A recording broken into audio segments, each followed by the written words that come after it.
Hello friends, নানান ব্যঞ্জনে তোমাদের সকলকে স্বাগত জানাচ্ছি। আজ তোমাদের কাছে নিয়ে এসেছি কাঁঠালের সবজি। সেটা আমি রসুন পেঁয়াজ দিয়ে বানাবো। তো আমার এইভাবেই ভালো লাগে আর কি। তো আমি দেখো এখানে দু রকমের আলু নিয়েছি। তো এখন আমি এই আলুটাকেই ভালো করে ধুয়ে এটা সিদ্ধ করে নিলাম। আর এখানে হচ্ছে কাঁঠালটাকে এইভাবে কেটে নিয়ে এর মধ্যে লবণ হলুদ দিয়ে একটু সেদ্ধ করে নেব।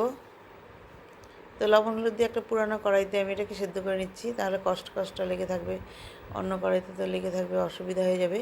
তো এখন দেখো এখানে আমি একটা অন্য কড়াই বসিয়ে নিয়েছি, নিয়ে এর মধ্যে আমি এখন আলুগুলোকে সিদ্ধ করে নিয়েছিলাম। তো এখন এটাকে লবণ আর হলুদ দিয়ে মেখে নিয়ে তারপরে ভালো করে ভেজে নিচ্ছি।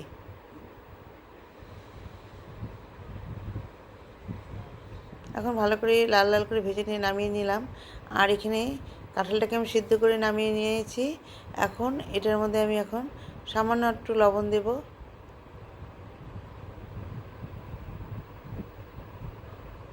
আর এখন একটু হলুদ দিয়ে দেব, কারণ হলুদ তো আছেই, সেই জন্য বেশি দেবো না, অল্প দিয়ে দিলাম। দিয়ে এখন এর মধ্যে আদা আর কাঁচা লঙ্কা পেস্টটা দিয়ে দিলাম।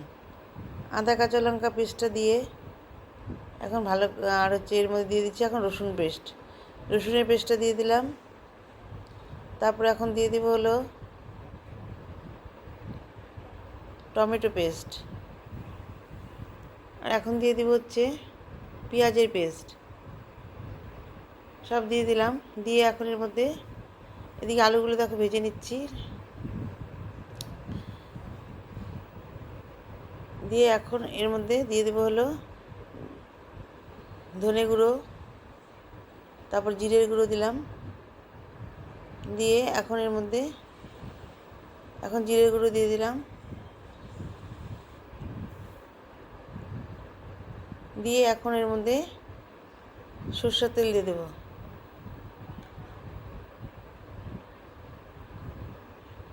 সরষের তেলটা দিয়ে ভালো করে এখন এটাকে মেখে নেব।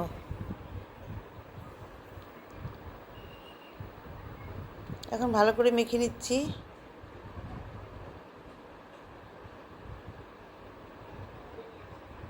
এখন কড়াইতে তেল বসিয়ে দিয়ে আমি এখানে তেজপাতা দিয়ে দিলাম। তেজপাতা দিয়ে এখন এর মধ্যে গরম মশলাটা দিয়ে দিচ্ছি, এলাচ দারচিনি আর হচ্ছে লং দিয়ে একটু ভালো করে ভেজে নিয়ে এখন এর মধ্যে পেঁয়াজ কুচি দিয়ে দেবো।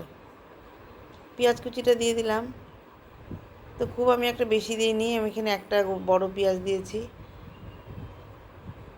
দিয়ে এখন একটু ভেজে নিয়ে এখন আমি এর মধ্যে এই মাখানো কাঁঠালটা দিয়ে দেব।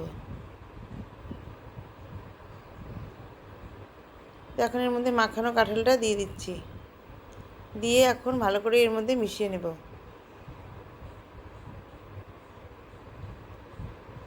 এবার ভালো করে মিশিয়ে নিয়ে এখন এটাকে আমি ঢেকে দেব। কিছুক্ষণ পর ঢাকনা উঠিয়ে তো একটু নেড়ে নিলাম। তো এইভাবে ভালো করে নেড়ে নিয়ে এখন এর মধ্যে আমি সিদ্ধ করা ভেজে রাখা আলুগুলো দিয়ে দিলাম। দিয়ে এখন এর মধ্যে মিশিয়ে নেব।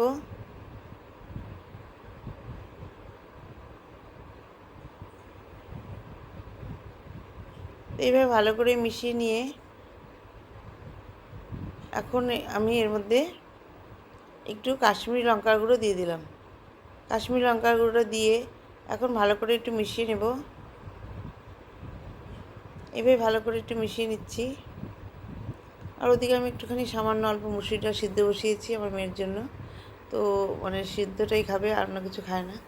তো যেটা মুসুরি ডাল সিদ্ধ বসিয়েছি ওপাশে। তো এখন দেখো এইভাবে আমি ভালো করে একটু মিশিয়ে নিয়েছি। মিশিয়ে নিয়ে এখন এর মধ্যে একটু গরম জল দিয়ে দিলাম। গরম জলটা দিয়ে ভালো করে মিলিয়ে নিয়ে এখন আমি এটাকে ঢেকে দেবো। এখন ঢেকে দিয়ে কিছুক্ষণ ফুটতে দেব।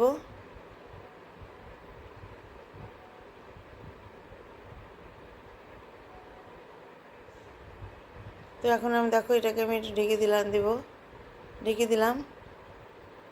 এখন এর মধ্যে একটু মিট মশলা দিয়ে দেবো, ঢাকনা উঠিয়ে নিয়ে এখন আমি এর মধ্যে একটু মিট মশলা দিয়ে দেবো। মিট মশলা দিয়েছি, মিট মশলা দিয়ে এখন এর মধ্যে ঘি দিয়ে দেবো। তো ঘি আমি দিয়েছি, তার মানে স্কিপ হয়ে গেছে দেখে পরে অল্প একটু একটু দিলাম। তো এখন আমার রান্নাটা হয়ে গেল, নামিয়ে নিলাম। বন্ধুরা, তোমরা সবাই ভালো থেকো এবং সুস্থ থেকো।